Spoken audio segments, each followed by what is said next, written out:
In the current state of the world, it's really easy to just sit down in front of your computer all day at home and work without really getting up much. It's pretty difficult to exercise or move around while doing work, and the potential solution to become more active and just not sit down all day is to use a standing desk. Here's a picture or a video of one that can move up and down, but today's trial looks at the effects, the beneficial effects of using a standing desk during the day at work. So let's take a look into it. What is up, everyone? Welcome back to the channel. My name is Henrik, and today I'm breaking down a clinical trial review looking at the effects of a standing desk on health and productivity. The study was published in November of 2021 by Jiameng Ma and others from Sendai University in Japan.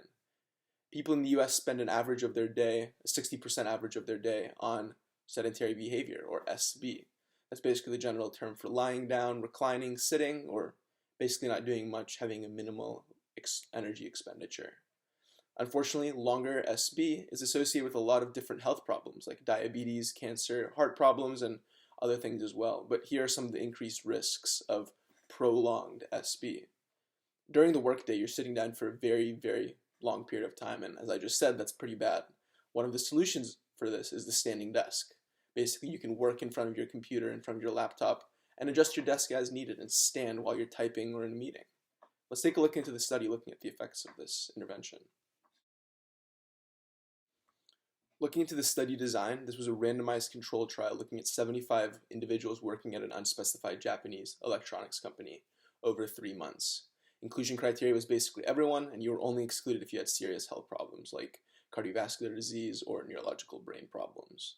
There were 2 groups in total. The intervention group received a personal sit and stand desk that can alternate between sitting and standing, while the control group kept their normal desk. People in the intervention group were not specifically told to use their standing portion of the desk, but they were sent 4 health promotion magazines once a month over the 3 months that told them the benefits of less sedentary behavior. And so people in the intervention group actually ended up using their sit and stand desk more. As the study was done over 3 months, the researchers measured a lot of different variables at the beginning and at the end solely. In total, at both visits, they measured demographic information, BMI, body fat percentage, and a questionnaire about subjective health for head or neck, shoulder, and lower body pain. They also had participants wear an accelerometer to measure how much they were moving, how much they were sitting up and down, maybe outside of sitting in front of their computer. Work engagement was measured using something called the Utrecht Work Engagement Scale, looking at vigor, dedication, and absorption. And work performance was also measured, and that was measured using a different survey. Both of these surveys used were pretty standardized and had good internal reliability, meaning it was consistent, the results were consistent across the trial. Now, let's take a look at the results. I'm going to try and do this a little differently, and I'm going to annotate the table that was actually given in the paper. I'm really only doing this because they only use one table, and it's pretty easy to break down. So let's take a look into it. Okay, taking a look at this results table, here I'll use my pencil as a director. We have the intervention group and the control group. We have everything they measured, which is physical activity related things, health related things, and then work related things. We have the pre-intervention value, which was something measured before the 3 months, and then we have the post-intervention after 3 months. We have the p-value measuring statistical significance. This means if this value, if any of these values are less than 0.05, this means that they were significantly different from before and after. And that basically means change. This p-value here on this end, this means if there was a significant difference between the control group and the intervention group, rather than between the pre-intervention and post-intervention. Let's take a look into what actually changed. So in the control group, we see that this was the only value less than 0.05 body fat mass percentage. Not really sure why. Technically, all of these values should be the exact same, and almost every of them were. But in the intervention group, there were a lot of things that were significantly different. First, we have these 2 top values here. This basically means that the intervention group stood up longer than the control group. That's good because they had a standing desk. They could do that. These values here in the self-rated health and pain in the neck and shoulders, self-rated health went up significantly, pain in the neck and shoulders went down. Great. That's what we like to see. Vigor for work engagement went up significantly. That's great. And then self-rated work performance also went up significantly. That's what we want to see. Looking at the differences between the groups, we see that The intervention group stood up longer than the control group. Great, that's what's supposed to happen.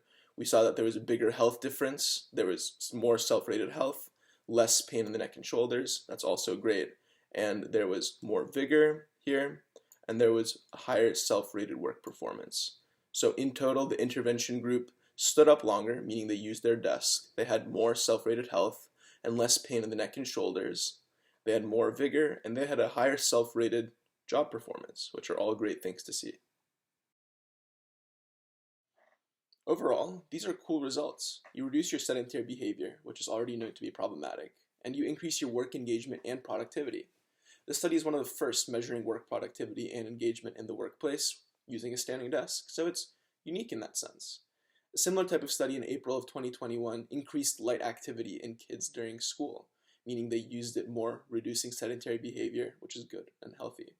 Another similar study in kids from April of 2020 said that kids used the standing desk portion more, but it was more distracting and more difficult to teach kids.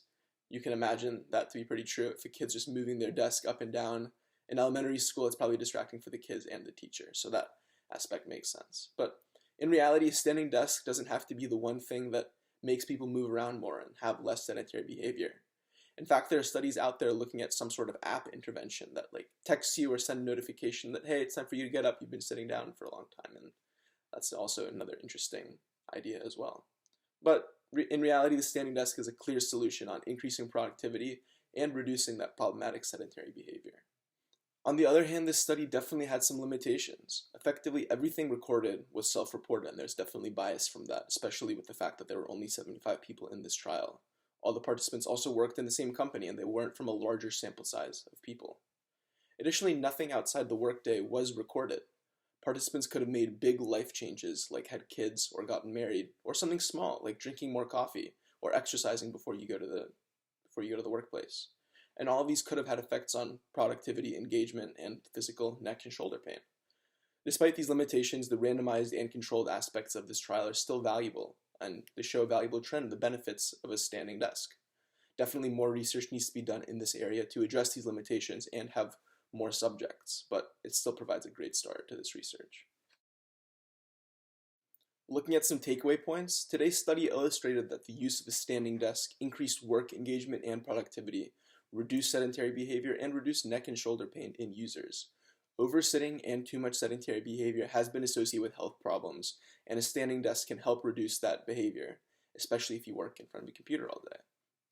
If anything, it might be healthier to just get up and walk around and not stay locked up in front of your computer, or maybe look into getting a standing desk. But I even know someone who put their desk on their treadmill. I think it's pretty crazy. You can just walk around, you can walk and do work, and that's a pretty cool idea. But regardless, I'm not here to make recommendations, and you definitely don't have to get a standing desk, but I'm just here providing information supported by clinical trial research on the potential benefits. I personally don't use one, but I still think it's important for me to know the benefits of one out there. So that's all I really had today, but all the sources and studies I used are in the description below, and don't forget to like and subscribe for more content, and I hope you guys all learned something and have a good one. Thanks.